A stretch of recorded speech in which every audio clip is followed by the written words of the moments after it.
All right, let's try this again. Hey, we're back. Yes, I'm in my basement right now. It's a little weird looking though. I'm turning it into a vintage tiki room, like a mid-century modern vintage tiki room. Yes, the whole basement.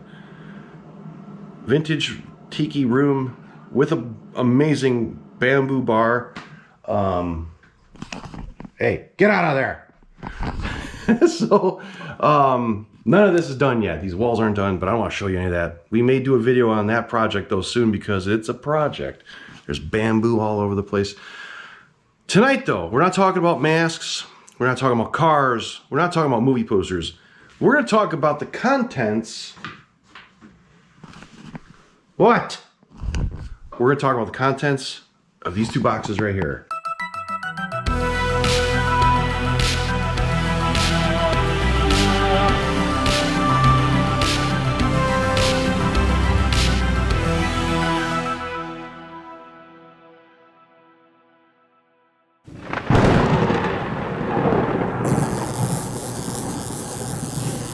Yes, comic book boxes. What the heck is inside of these? I got them on the pool table here.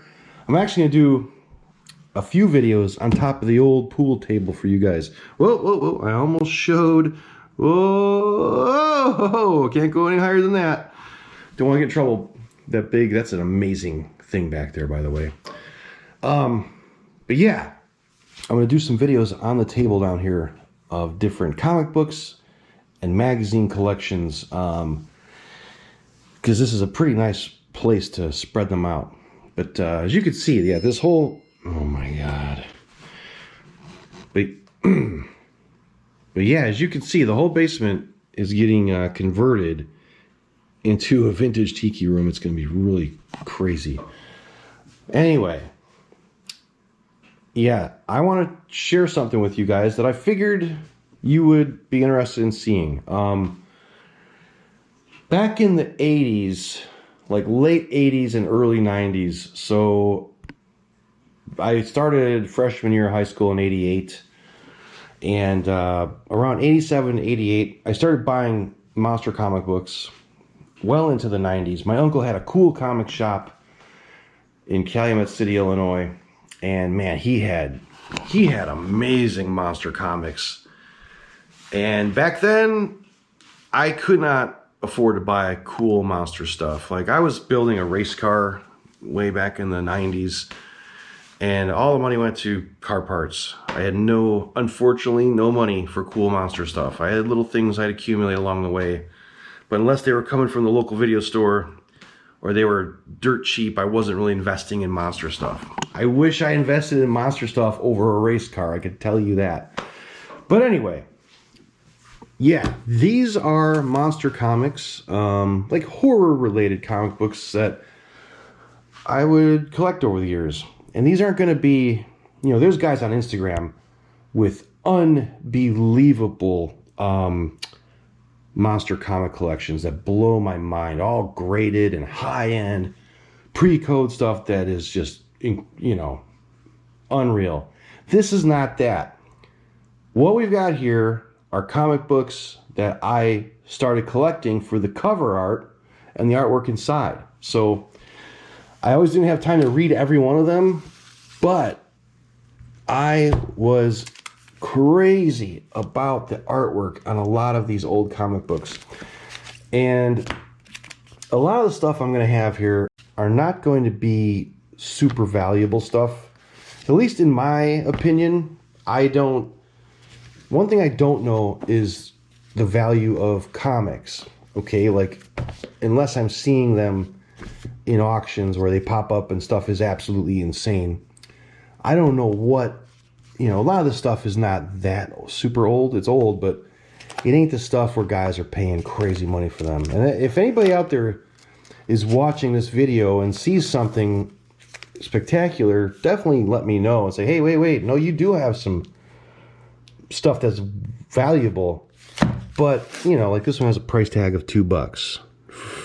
You know, I don't know when I bought this, but this stuff, a lot of this is not going to be super rare, And that's not why I got into these. Okay, it wasn't for value. It wasn't for an investment. It was for the love of the artwork. So this is the world I was in. I was definitely into masks and horror and posters and all that. But in the late 90s, late 80s, early 90s, I was buying monster comics. So I am going to share with you what I got right here. So hang tight. I'm going to lay these suckers out because I haven't seen these in years and years and years. I found them in my closet. I'm like, man, I got to dig these out and look at them. At the same time, why not share them with you? All right. Lots of cool stuff here on this table, huh? These are the things I was buying, when I was younger. Old comic books, monster and horror comics, like from the 70s and 80s. And these aren't, like I said, these are not going to be big high dollar, issues. But to me, they were so cool because of the amazing artwork. And there were so many titles of different comics. I would come across so many different comic books out there. I didn't realize there were this many horror titles as a kid, I knew the big ones, obviously like Vault of Horror, all the good EC stuff. But there were so many like offshoots of that stuff where there were so many other names out there. Like I couldn't even remember these if I tried. There's so many. But I started really getting into buying them. I really started to get into buying these for the cool cover art.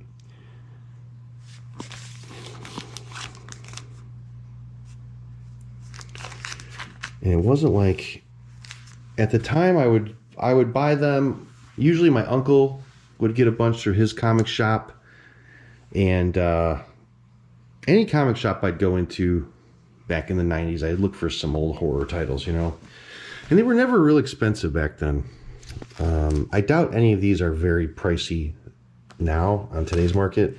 Although I haven't had the time to look up any of this stuff. This has been boxed up in one of my closets since I moved here a good 10 or 11 years ago. So yeah, honestly, I couldn't tell you what any of this is worth. I'm guessing not much. But I guess I should take some time to start. I got 2 of those. Should take some time to start looking up these things.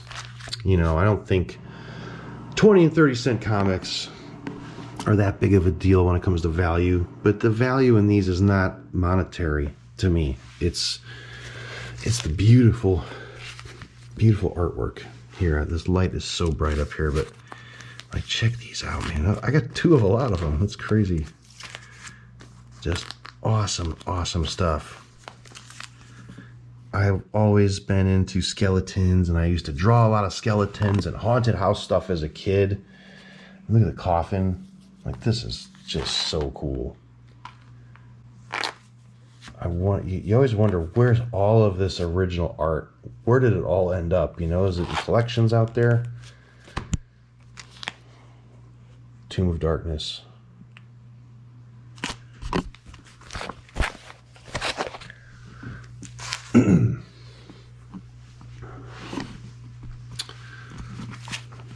Vault of Evil.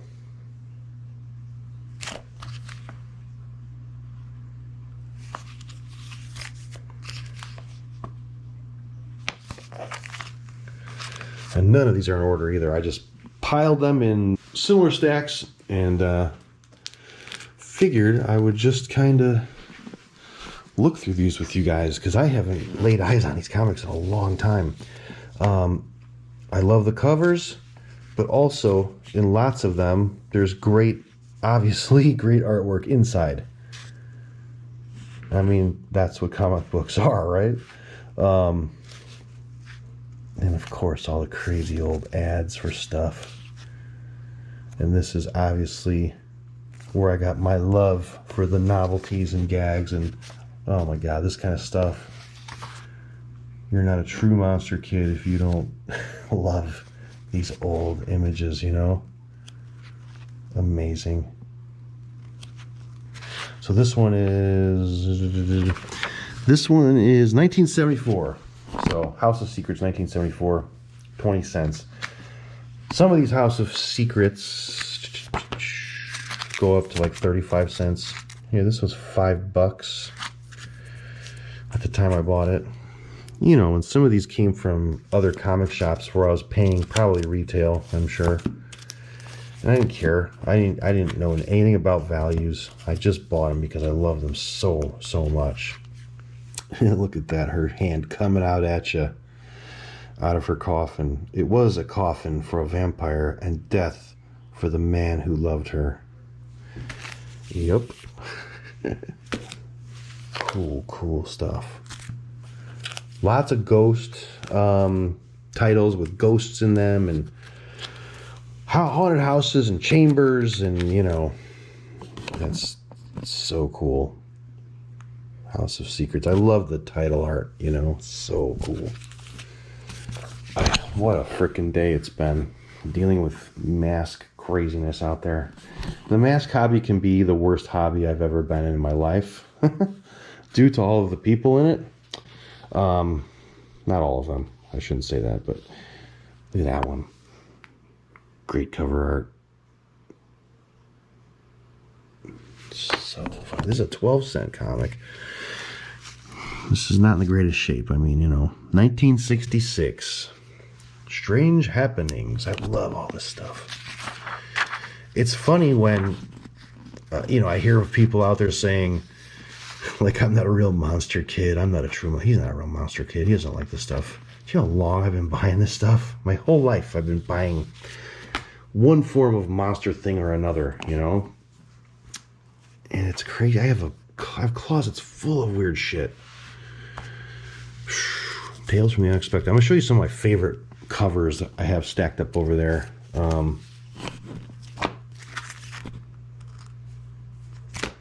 That glare is terrible. I'm so sorry. But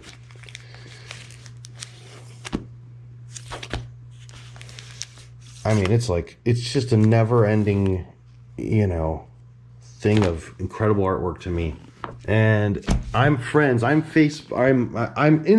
friends with some guys out there that have some of the greatest horror comic collections I've ever seen in my life. And man, it makes me wish that when I was younger, I really invested more into horror comics, you know. I've got cool stuff, but nothing like what these other guys have, you know. I mean, I'm the mask guy, they're the comic book guys, you know. It's like everyone gets deeper into their own hobby, and it is what it is. I feel it makes me want to buy like a few really rare issues of vintage comics, horror comics, just to have some really rare ones, you know, just to have them in your hands, you know. It's so cool. My stepdad, I'll have to ask him. He's got 2 or 3 really expensive horror comics on today's standards, and he had them up in his closet when I was a kid. My little brother was too little to even care about this stuff when I was younger, so he was 5 years younger than me. But I remember, or he is 5 years younger than me still. I remember climbing up. I climbed up on the top of the closet, and I found these 2 or 3 issues of these amazing monster comics, like really, today they'd probably grade really high. Well, not after I got my hands on them, but let's just say they were like maybe Vault of Horror type stuff. And I remember looking through them in probably 1980, 82, and I go, oh my God, I could send away for a life-size Frankenstein. So I sat there filling my name and address out on all this, anything you could have filled your name and address out on, I did that. I may even cut out a couple, and I remember putting them back in his closet. And 2 years later, I think, heard him screaming and yelling one day, and you can guess what happened. I probably got my ass whipped, but this stuff is just so damn cool. Look at that one. God, I love all this art with the skeletons. 30 cents. This is probably mid to late 70s. I don't know. Look at this one. Look at the faces on the fingers of the hand. So cool. Look at that. This is what I was doing before I got heavy into masks, you know? Buying cool shit like this. This makes me want to start looking these up, you know? Because you never know. You never know. I guarantee these aren't probably worthy of, you know, having any of them graded. But, you know, maybe a $5 comic is $20 now. I don't know. So maybe some of you watching can say, hey, you got some good shit there. Or, hey, yeah, it's a bunch of crap. You know, to me, it's gold. It's all gold because of all the amazing stuff here, you know. It's not about the money. Look at that. That's badass. That purple guy's so cool. Boris Karloff. Amazing, amazing stuff. This is a great cover, too. This Ghostly Tales. I love this. They're in the jungle, hunting him down.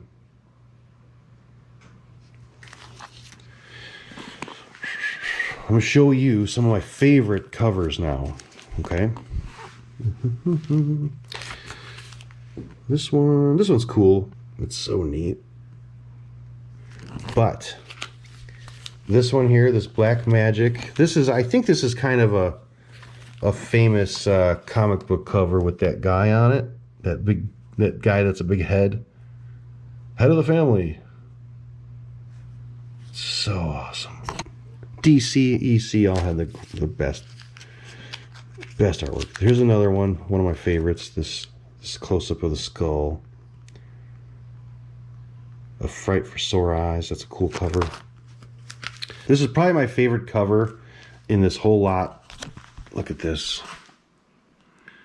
How cool is that? I'm trying to get it out of the damn light. Look at her. That is amazing. So, Red Circle, April, number 6, Red Circle Comics Group, 25 cents. This is just the whole thing, you know, sorcery and that amazing woman behind him. Now that, to me, that's a cool cover. Here's another favorite cover. Look at these 3 doctors that are going to work on him. I love that. They're like demons, like devils. Just another cover that always stood out to me that I loved so much. And then this one here with this crazy green thing, this green monster, this tree monster. Just cool stuff. Oh yeah, this Ghostly Tales too, because of the girls on it. I always thought that was cool. Cool old artwork. 60-cent comic.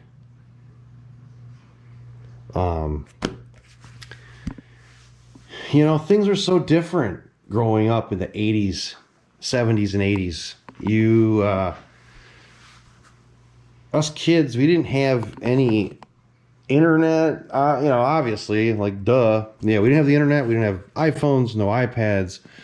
We had Atari and stuff like that. We had amazing video games that you could only play so long before your thumb was going to fall off your hand.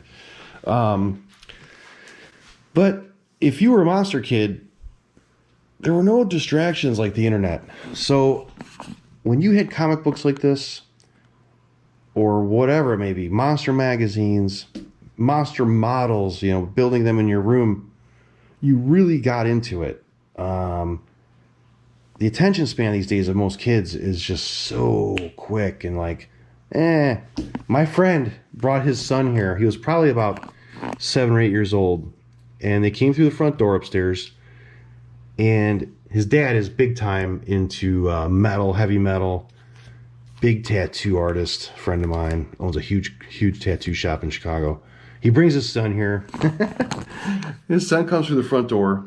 And I go, do you want to see some amazing Halloween masks? Like the best collection ever? And his son goes, I don't know. I guess so. And we're laughing like if we were kids, we would have been going out of our minds to see something like that. You know, all the masks. And it was just so funny. Like, he's like, big deal.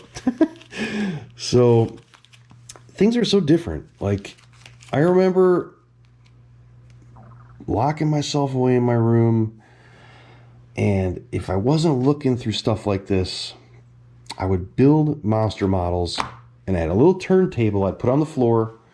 I would play old Misfits record albums. And it's weird because to me, I would hear the music. In my mind, I heard the music differently than other people would hear it. I always thought I heard it differently than other people, which is so strange to say that. But some of their old songs were so different and just they sounded older, they sounded vintage. And when I would listen to them, it would almost transport me into like an old black and white horror movie or something. When I would sit there listening to Misfits albums and records, real records playing on a turntable, you know, and I'd be looking at this stuff, or I'd be building monster models or painting monster models. And it was just a weird thing to me how that music and stuff like this would just transport me in my mind into like some Twilight Zone episode or some old weird black and white horror film. I don't know how to explain it. But, you know, the crazy thing is, the weird thing is, the crazy thing is I wrote a damn movie that had to do with just that. I started writing a whole script about this kid in this town, and there was vampires amongst everyone, and it was a black and white film. Somebody's gonna steal this now. I'm gonna make $1 billion. And the Misfits were a local band that would play like the high school dances. And man, just all black and white. And it was like watching, I had this whole movie laid out in my mind. Watching a Twilight Zone episode, but in a long movie. And real like Andy Griffith meets Night of the Living Dead. You know what I'm saying? That old town feel. It's back in the late 50s, and you know, people are disappearing, and throughout the movie you'd hear a bunch of weird old 50s and 60s songs, but you'd also hear Misfits songs, but only the old sounding ones, like the Static Age stuff, you know, and the slower versions of London Dungeon. So it was really weird to me hearing that music back then, because I saw it in a different way than most people probably did, and I saw it in a form of a movie in my mind. I'm a weird fucking guy. So anyway, but if anybody can relate to shit like that, tell me in the comments. But I had to lay these out. I want to show you these, and I'll probably do a quick video laying out all the freaking Fangorias on this table, because I've got a shitload of them, all mint condition. Some of those issues are so important to people that were there reading them back in the day, you know, just as these are to a lot of people, I'm sure. But this is something I shouldn't have let these sit in the closet for so long, you know. I should have taken these out years ago. You kind of forget about them. You're like, oh yeah, I've got all those comic books put away. Frank had comic books. Surprisingly, not a lot of vintage horror comics, like the great. You would think he would have all the really good stuff, you know. But he had a lot of superhero comics. Frank had a lot of superhero comics that were really primo stuff. And some guy up in Canada, I think, screwed him out of every one of them. I kept telling him, I go, stop selling this guy your comic books. I think he's taking you to the cleaners. I'm sure he was. Some big comic book guy from Canada would come down to Frank's, buy his stuff for cash, because he knew, you know, offer him cash, I'll probably get them all. And I could only imagine how bad of a hit Frank was taking. I'm sure all the stuff was incredibly perfect bagged since the 50s and 60s. And it makes me sick. So I'm sure that dude took serious advantage of Frank. Anyway, thank you for checking this out. I had to share this stuff with you because it's so important to me, you know. And it's just getting a little deeper into my world of monsters, you know, my world of monster stuff that I've had socked away all these years. And like I said, it's so funny to me when people think I'm really not a monster kid. Is it the way I look? I just look like a dude in glasses. I don't know. It's so crazy. So I'm not covered in weird tattoos and I don't wear devil shirts. I don't know. Do I need to wear more pentagrams? I just don't understand. But anyway, if you guys love this stuff, and if any of you have great horror comic collections and I could see them on Instagram, please tag me on one of my Instagram posts, you know, say, hey, check out my stuff, because I love looking at guys like, was it Cryptic Crap? Oh my God, is that his name?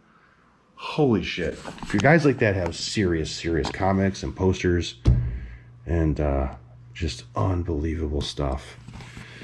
So I hope you guys like this a little bit.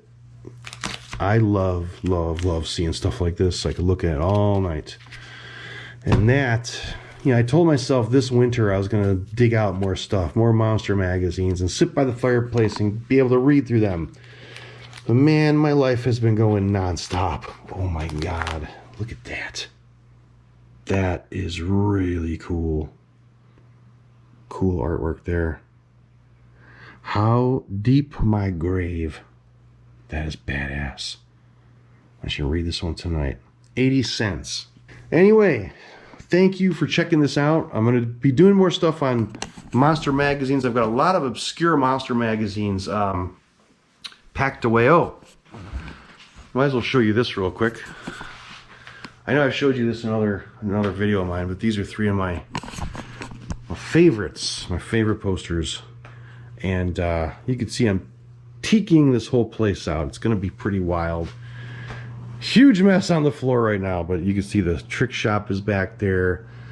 Pinball machines are all across there. There's masks everywhere, so it's embarrassing. But this is going to be one cool frickin' basement when it's done.